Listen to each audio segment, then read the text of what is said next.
So no, thank you so much for joining me. It's brilliant. Welcome. You're welcome.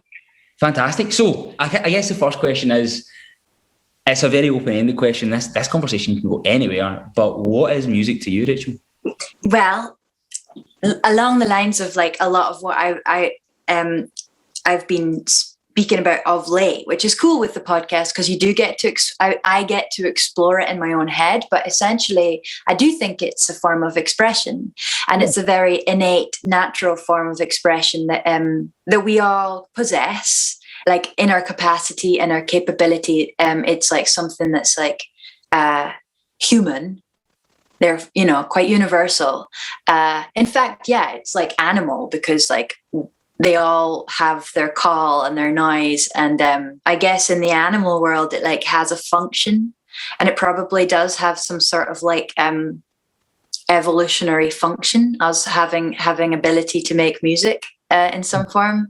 And then some of us like choose to like pursue it in some form. And that's something else. So to me, it is always like a form of expression. And even if you're not creating the music yourself, when you're like playing the music, if it's somebody else's like composition or whatever, you're still like expressing a human thing.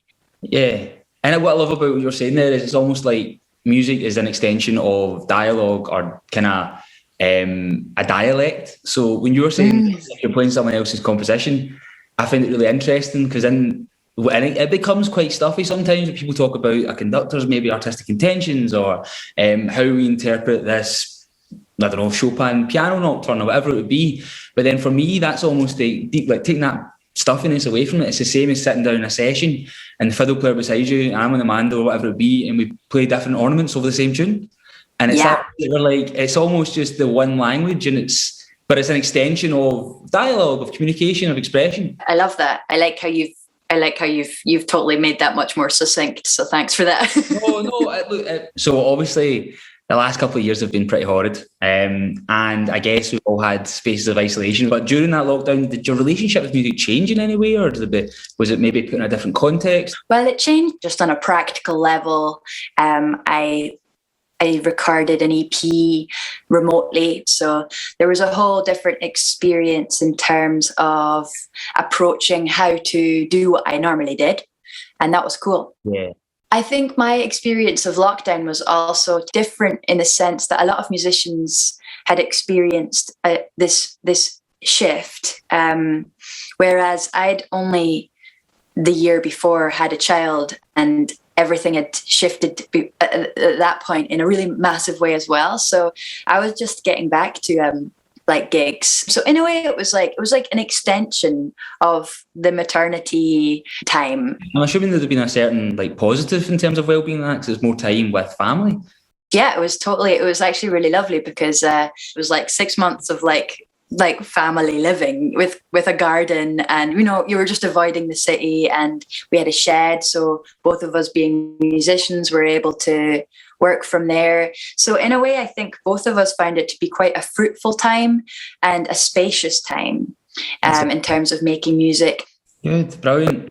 And I suppose there was development of artistic output. I love the fact that you spoke about, or certainly in that new series of podcasts as well. I love, as a teacher, as an educator, I love where you make the point of saying this is something that I've been building the confidence and the skill set to do, and I'm really passionate about it. And this is something that I love about our musicians, is that having that expertise and that excellence in one particular field, but also having a passion and a want to share that and to scaffold for other people and just help them be creative and expressive. There's something really holistically artistic about that. There's something really lovely.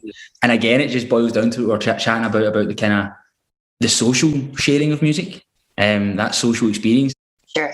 Now, obviously, I suppose it's because that gigging element and the stresses of organising that and releasing singles and EPs and albums and recording all that and funding all that and all those stresses and strains, if they're taken out and you're given a new canvas almost, artistically, seeking the not the collaboration, well, your collaboration through education. Do you feel that informs your artistry in a deeper way, or do you feel like it's quite an isolated thing from being an artist? I'm so curious what you think, but I think teaching is really cool because it distills and compacts concepts, and at the same time sort of like explodes them. And for me, like creatively, it's just like nice to be in a circle of people who are all like with similar like want to make stuff. Yeah. So you actually feel inspired and you feel motivated to like try something, like pick up the instrument and try. Oh, that's great. Thank you so much. The next question I've got is, what role do you believe music plays in well-being? It's so fundamental, like you were speaking of, like the communal aspect. So playing music together is extremely like certainly for me, and most of us know the feeling of like singing in a large group, or, you know, it's very elatory. It feels really good. And then there's just listening to music. There's this aspect of like, you don't have to be playing it to be expressing yourself. Like my favorite type of listening is the type of listening that like prevents me from even like moving. That's what I wanted to bring up with you. It was that story from, now I remember this, you spoke about an experience listening to Jessica Hoop and that transformative lostness.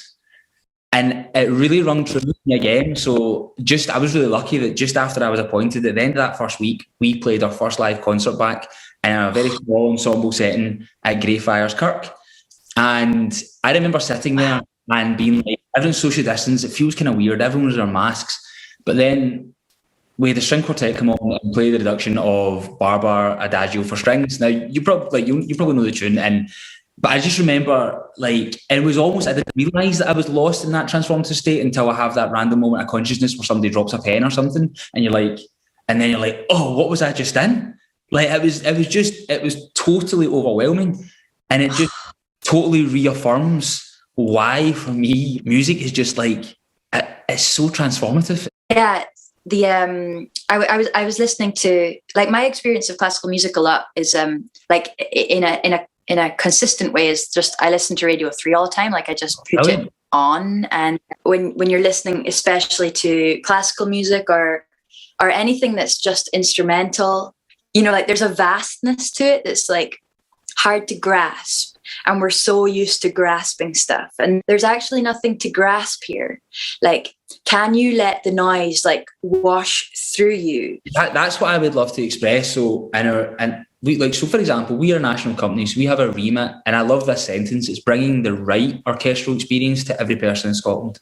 So the right orchestral experience might be that we dissect this first movement of the Beethoven Eroica and we look at all the different compositional aspects, but it also might just be playing some Chopin with baby yoga. That's why I think I have so much respect and realise the potential of maybe orchestral musicians, because they have been able to marry artistic prowess with technical prowess, which for me just blows my mind. Because what barriers then for adults? What do you think? Let's say, for example, if I was to say to you, Rachel, we have got this season coming up, this is what we're playing, as well as the music and access to the gigs, what would help you access the music in a better way? How do you make this accessible to to an older, like an adult audience, with a finger not usually on this pulse, possibly of a different world and class and realm, you know, maybe even things like film scores obviously are, you know, an access point, you know, where people are like, well, I love that film, or I love that piece of music in that film. So that kind of access point is like a useful one too. I have taken up long enough of your time. I apologise profusely. The last thing I'm going to do is ask you the question. So I guess about exploring and enjoying music. If you had to give advice to your younger self or any young person, what would it be? Listen deep. Listen deep. Listen deep into loads of stuff. Oh yeah, and just let it go through you rather than try and understand it.